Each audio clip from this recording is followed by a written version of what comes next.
నమస్కారం. నా పేరు శ్రీరామ్ శర్మ. ఈరోజే తెలంగాణ రాష్ట్రం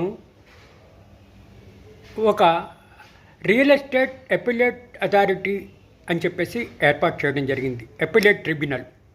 ఈ అపిలేట్ ట్రిబ్యునల్ కార్యక్రమాలు ఏం చేస్తుంది అంటే, రియల్ ఎస్టేట్ రెగ్యులేటరీ అథారిటీ ఇచ్చిన తీర్పుల మీద అప్పీలు దీని మీద ఇక్కడ ఫైల్ చేయాలి.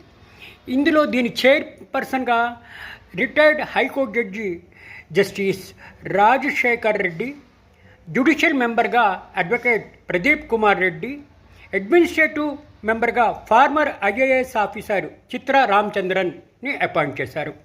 ఇంకా రేపటి నుంచి తెలంగాణ రాష్ట్రంలో రేరా మీద, అంటే రియల్ ఎస్టేట్ రెగ్యులేటరీ అథారిటీ మీద తీర్పుల మీదకి అప్పీళ్ళు, ఇంకేదైనా సరే ఇటువంటి వాటి మీద అప్పీళ్ళు ఈ రియల్ ఎస్టేట్ అపిలేట్ అథారిటీ ముందు ఫైల్ చేయాల్సి వస్తుంది. ఇప్పటిదాకా ఈ అథారిటీ లేదు, ఇవాళనే కాన్స్టిట్యూట్ చేసింది తెలంగాణ రాష్ట్ర గవర్నమెంట్.